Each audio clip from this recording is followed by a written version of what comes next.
Bismillahirrahmanirrahim. Assalamualaikum warahmatullahi wabarakatuh. Waalaikumsalam warahmatullahi wabarakatuh. Bapak boleh perkenalkan nama, usia, dan alamatnya dari mana?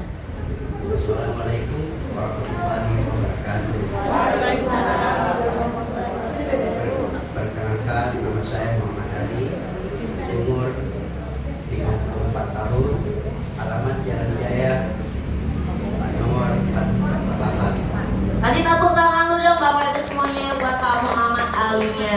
Dan kebetulan beliau ini dari Jalan Jaya. Di sini ada yang dari Jalan Jaya, coba angkat tangannya.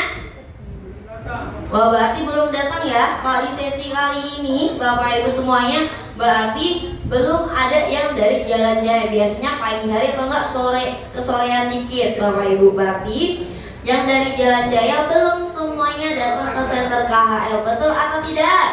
Betul. Berarti nanti Bapak Ibu boleh ajak sama-sama teman-temannya, keluarganya, atau enggak yang pulang ke Jalan Jaya, boleh ajak keluarganya untuk datang ke Center KHL ini. Oke, tepuk tangan dong Bapak Ibu semuanya.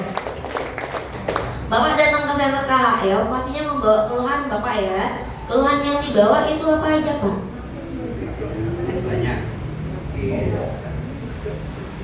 gejala asam lambung, terus pinggang,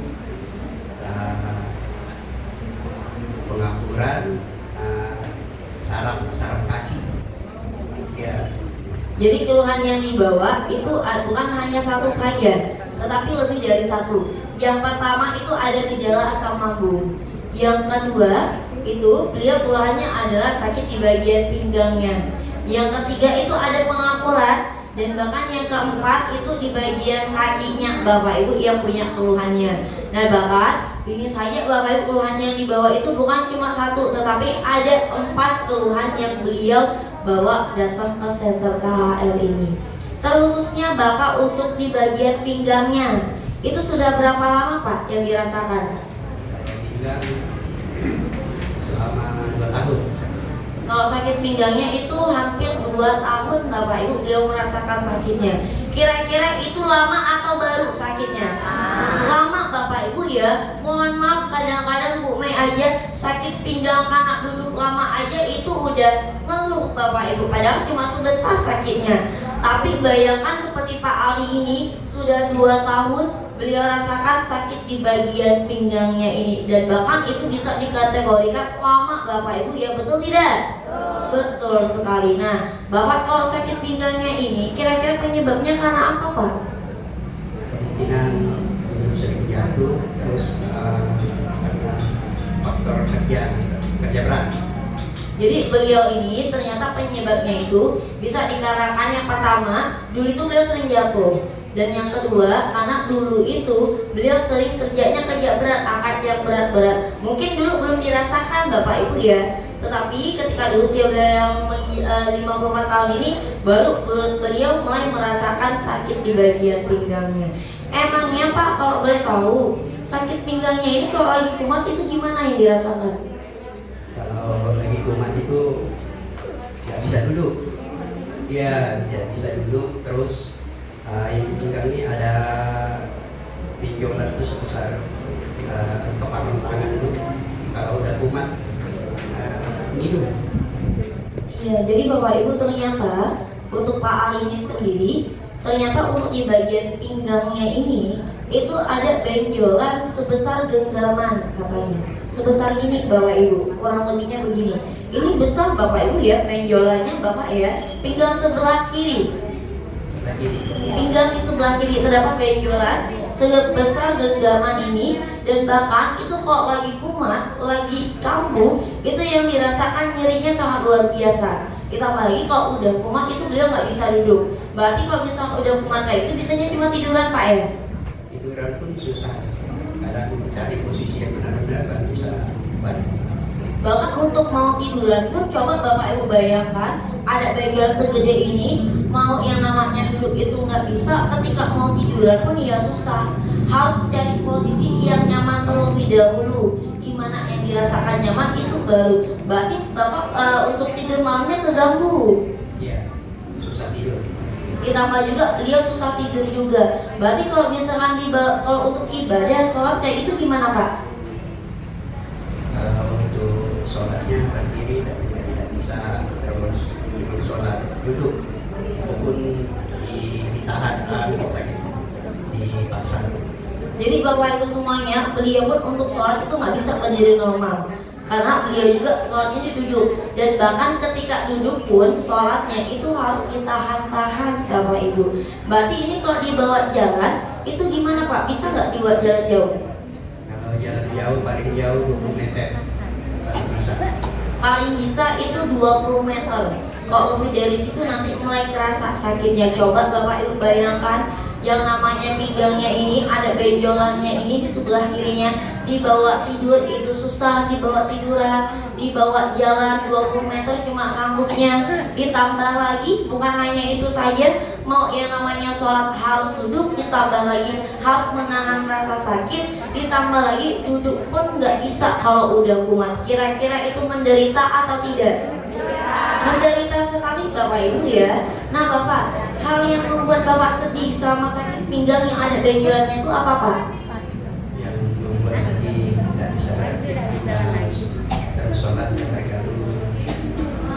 Iya, yang membuatnya sedih ya itu tadi Bapak Ibu ya. Jadi kalau misalkan lagi sakit, kalau udah kumat, aktivitasnya terganggu. Apalagi mohon maaf, beliau kan laki-laki Bapak Ibu ya. Yang namanya bapak-bapak, kalau misalkan gak bisa aktivitas ya pasti otomatis sedih Bapak Ibu, betul nggak? Betul Bapak Ibu. Ditambah lagi ya sholat ibadahnya juga terganggu Bapak. Itu yang membuat beliau sedih selama merasakan sakit 2 tahun ini. Tapi Bapak, untuk yang namanya sakit pinggangnya ini, benjolan yang ada di pinggangnya itu udah dibawa berobat belum? Sudah dibawa ke rumah sakit, sudah, terus berjalan juga yang namanya alternatif, terus obat-obat herbal juga. Oh berarti selama 2 tahun, coba Bapak Ibu bayangkan selama 2 tahun itu beliau sudah dibawa kemana-mana. Pertama ke rumah sakit. Ke rumah sakit itu kontrol setiap bulan atau gimana? Tidak setiap bulan, asal habis obat kontrol.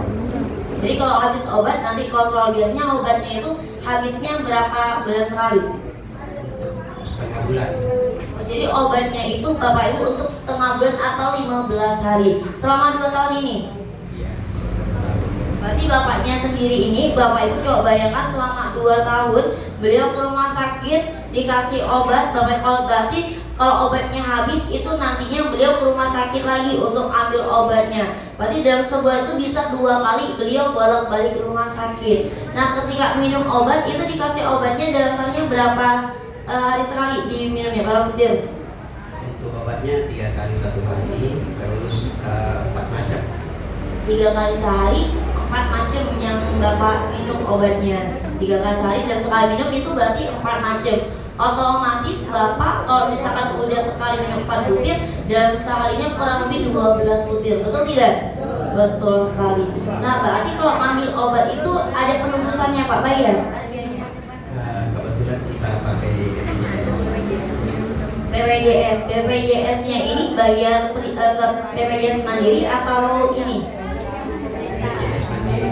Mandiri. Berarti BPJS ini bayar. Sebulannya berapa Pak?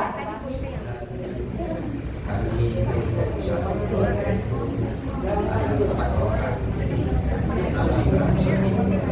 100 lebih, kurang lebih Bapak Ibu ya. Bapak Ibu coba bayangkan, memang beliau tiap bulan itu hampir 2 kali datang ke rumah sakitnya. Setiap 5,5 bulan sekali itu beliau biasanya datang ke rumah sakit untuk ambil obat. Memang ketika ambil obat beliau nggak bayar karena beliau ada BPJS-nya. Tetapi kan Bapak Ibu kebetulan sekali Pak Ali ini sendiri, beliau BPJS-nya sendiri itu bayar. Sebulannya itu kurang lebih 100 lebih Bapak Ibu. Coba bayangkan pengobatan selama 2 tahun, kita hitung saja Bapak Ibu ya, dalam sebulan saja itu, dalam setahun ada 12 bulan. Kalau misalkan kita hitung, kalau misalkan dalam sebulan itu saja 100 lebih, otomatis dalam setahun itu bisa mengeluarkan lebih dari 1 juta. Betul atau tidak? 1 tahunnya. Betul tidak? Belum lagi Bapak Ibu, beliau juga sering ke alternatif juga Bapak ya. Ke alternatif biasanya diapain? Dikasih obat herbal atau apa? Dikasih herbal. Dikasih obat herbal juga. Kalau alternatif ada biaya juga? Nah, kebetulan tidak ada. Oh, nggak ada biayanya. Tapi Bapak Ibu semuanya, yang namanya kita berobat, Bapak Ibu, walaupun nggak ada biayanya, Bapak Ibu betul tidak? Tetapi biasanya belum lagi ke rumah sakitnya. Contohnya tadi beliau setiap bulan itu 2 kali datang ke rumah sakit, ditambah lagi ya otomatis belum lagi biaya BPJS-nya, Bapak Ibu, belum lagi biaya transportasinya, betul atau tidak? Kira-kira kalau kita hitung-hitung dalam 1 bulan saja itu banyak nggak biaya yang dikeluarkan? Pasti banyak sekali. Walaupun mohon maaf Bapak Ibu, kadang-kadang ada beberapa pengobatannya juga ini gratis Bapak Ibu ya. Tetapi yang namanya kita sakit, walaupun berobatnya ini gratis, kira-kira mau atau tidak? Pasti nggak ada yang mau Bapak Ibu. Walaupun kita sakit, kalau misalkan walaupun tetap berobatnya gratis, pasti nggak ada yang mau. Pasti maunya harus sehat. Tapi Bapak waktu dibawa ke minum obat itu ada perubahannya nggak? Kalau waktu minum obat malam itu tidak langsung sehat, cuman mengurangi rasa sakit. Terus kalau besoknya itu sakit lagi. Jadi kalau minum obat sendiri pun itu nggak bisa sembuh total, hanya mengurangi rasa sakit katanya. Kalau malamnya diminum, nanti agak berkurang sakitnya, agak mereda. Tetapi nantinya besoknya itu bangun pagi nanti ngerasa sakit lagi. Pantesan jadi minum obat ini harus 3 kali sehari, hanya sebagai meredakan rasa sakitnya saja Bapak Ibu. Tetapi alhamdulillahnya luar biasanya Bapak dipertemukan dengan Center KHL. Sudah berapa lama terapi di Center KHL? Terapi di Center KHL dari bulan 2 tanggal 19 sudah jalan 4 bulan. Sudah jalan 4 bulan. Kira-kira sudah lama atau masih baru? Iya, baru menuju lama Bapak Ibu ya, sudah hampir 4 bulan beliau terapi di Center KHL. Nah Bapak masih ingat gak? Dulu pertama kali datang ke Center KHL kena reaksi pelan-pelan terapi. Kalau Bapak reaksinya itu apa Pak? Reaksinya pusing-pusing kayak mau perjalanan, terus mual-mual, pusing, mual-mual dan juga gatal-gatal Bapak Ibu. Di sini saya mau tanya, kira-kira Bapak Ibu di sini ada nggak yang seperti Pak Alinya, yang merasakan reaksi pusing-pusing ada, yang merasakan reaksi mual-mual ada, gatal-gatal ada atau tidak? Coba angkat tangannya.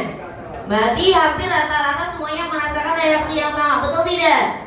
Cuma tiap orang itu beda-beda. Jadi kalau Bapak Ibu datang ke Center KHL merasakan reaksi gatal-gatal, pusing-pusing, mual-mual, kira-kira takut atau tidak? Tidak, karena kalau di Center KHL itu namanya adalah reaksi, yang dimana proses penyembuhan kotoran, racun Bapak Ibu yang selama ini dalam tubuh kita, apalagi kan seperti Pak Ali ini, beliau ini kebetulan sering konsumsi obat. Itu artinya zat kimia yang selama ini beliau konsumsi dari obat-obatan numpuk dalam tubuhnya mulai dikeluarkan kembali. Dikeluarkannya ini melalui lubang pori-pori berupa keringat. Ketika di kulit pun wajar yang dirasakan rasanya gatal-gatal. Contohnya saja Bapak Ibu di sini ada yang pernah digigit nyamuk? Kalau digigit nyamuk kira-kira apa jadinya? Bentol. Itu artinya tubuh kita, kulit kita itu menolak yang namanya racun yang dikirimkan oleh nyamuk tadi. Sama seperti Bapak Ibu ketika terapi merasakan gatal-gatal, artinya kotorannya sudah mulai dikeluarkan. Tepuk tangan dong Bapak Ibu semuanya. Dan bahkan yang merasakan mual-mual, pusing-pusing juga sama. Itu artinya tanda dari tubuh Bapak Ibu ada kotoran yang ingin dikeluarkan. Berarti kalau Bapak Ibu merasakan yang namanya reaksi gatal-gatal, pusing-pusing, mual-mual, kira-kira terapinya harus berhenti atau dilanjutkan? Harus lanjut, jangan mau kalah sama penyakitnya. Alhamdulillah sama seperti Pak Ali, sekarang sudah merasakan perubahan di bagian pinggangnya. Sekarang gimana Pak benjolan di pinggang sebelah kirinya? Alhamdulillah benjolan yang sebelah kiri di pinggang itu sudah kempes.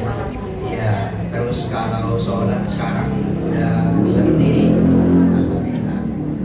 Ya, jadi Bapak Ibu semuanya sekarang ini sholat pun sekarang udah berdiri Bapak Ibu, ditambah lagi sekarang ini benjolannya yang dulunya segede genggaman tangan kita sekarang ini udah kempes, dan ditambah lagi duduknya sekarang udah bisa lama. Alhamdulillah. dan selalu. Alhamdulillah. Kasih tepuk tangan lagi dong Bapak Ibu semuanya buat Pak Alinya. Bahkan perubahannya luar biasa Bapak Ibu ya. Sekarang obatnya masih diminum? Tidak lagi.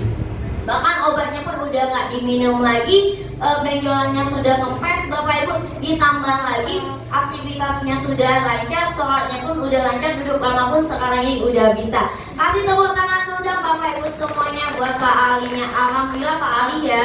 Bahkan Bapak Ibu semuanya datang ke Center KHL, beliau merasakan perubahan yang sangat luar biasa. Ditambah lagi kemarin beliau dapat kesempatan pakai cancanginya. Alhamdulillahnya juga karena pakai cancanginya merasakan entengan, ada perubahan walau sebentar. Beliau saya dengar-dengar kemarin Bapak alhamdulillahnya melakukan pemesanan pendepean untuk bawa pulang cancanginya. Nah benar. Alhamdulillah, lanjut sama istri suruh ngambil satu. Alhamdulillah Bapak Ibu ya. Jadi rundingan sama istrinya. Jadi alhamdulillahnya beliau ini kemarin sama istrinya melakukan pendepean yang namanya untuk pemesanan cangcanginya ini. Emangnya nanti kalau udah punya cangcanginya di rumah, misalkan nih, kira-kira mau dipakai buat siapa saja? Semua keluarga. Untuk semua keluarga. Saya dipakai buat beliau Bapak Ibu, bisa dipakai buat seluruh keluarga. Kira-kira Bapak kita paksa nggak Pak? Dipaksa nggak? Tidak. Nggak dipaksa beneran? Tidak sama sekali. Tidak sama sekali dipaksa Bapak Ibu ya. Nah dan bahkan Bapak ya dengan uang mohon maaf sebanyak 6 juta ini Bapak tukarkan nantinya untuk yang namanya cangcanginya untuk kesehatan seumur hidup. Kira-kira itu mahal atau tidak? Tidak, itu murah. Iya Bapak Ibu ya. Jadi kalau untuk kesehatan seumur hidup Bapak Ibu dibandingkan dengan pengobatan beliau selama ini 6 juta itu bisa dikatakan tergolong murah untuk yang namanya kesehatan seumur hidup. Kasih tepuk tangan dulu dong Bapak Ibu semuanya. Kita doakan Bapak Ibu ya, Pak Alinya ini sama seperti Bapak Ibu semuanya yang benar-benar kepengen punya cancanginya di rumah, bisa nempel di tubuhnya selama 24 jam, dilancarkan rezekinya, disehatkan badannya. Amin amin ya robbal alamin. Bapak yang pastinya di center kali ini ada laksana luar biasa di belakangnya. Ada Mr. Lee, Mr. Kim, Mr. Son, ada Bu Yosi sebagai penanggung jawabnya, ada para staf gurunya juga. Apa yang ingin Bapak sampaikan kepada mereka semua? Untuk Mr. Lee, Mr. Kim, Mr. Son, saya ucapkan terima kasih banyak karena adanya KHL ini, dan untuk Bu Yosi serta anak-anak guru KHL, terima kasih banyak telah membimbing kami, memberikan masukan-masukan, terus dimudahkan rezekinya, dilancarkan jodohnya. Amin amin ya robbal alamin. Boleh ditutup Bapak? Saya ucapkan assalamualaikum warahmatullahi wabarakatuh. Waalaikumsalam warahmatullahi wabarakatuh. Terima kasih Pak Ali. Kasih tepuk tangan dulu dong Bapak Ibu semuanya buat Pak Alinya. Bapak Ibu, berarti Bapak Ibu datang ke Center KHL merasakan perubahan, kira-kira beruntung atau tidak? Beruntung sekali Bapak Ibu ya, karena ketika datang ke Center KHL tulang belakangnya diperbaiki, sarafnya dinormalkan kembali. Apalagi kemarin Bapak Ibu ya yang sudah pakai cangcanginya, ditambah lagi yang udah pakai cangcanginya bisa nempel 24 jam di tubuhnya, dibawa aktivitas, nyapu, ngepel, angkat barang-barang, gendong cucung Bapak Ibu, otomatis ya tulang belakangnya terjaga, tepatnya tulang pinggangnya pun pasti terjaga. Betul atau tidak? Betul sekali. Dan bahkan Bapak Ibu ya yang kemarin juga yang alhamdulillah sudah bawa pulang cangcanginya, harus tetap dipakai cangcanginya selama 24 jam biar nanti tulang belakangnya tetap terjaga. Oke? Nah berarti Bapak Ibu semuanya 6 juta kita tukarkan dengan cangcangi untuk kesehatan seumur hidup. Kira-kira itu mahal atau murah? Murah Bapak Ibu ya. Untuk kesehatan kita dibandingkan untuk pengobatan seumur hidup itu nggak cukup. Nah berarti kita doakan Bapak Ibu ya yang benar-benar kepengen punya cangcanginya di rumah, coba angkat tangannya. Nah yang angkat tangan saya doakan rezekinya dimurahkan, disehatkan badannya. Amin amin ya robbal alamin. Kasih tepuk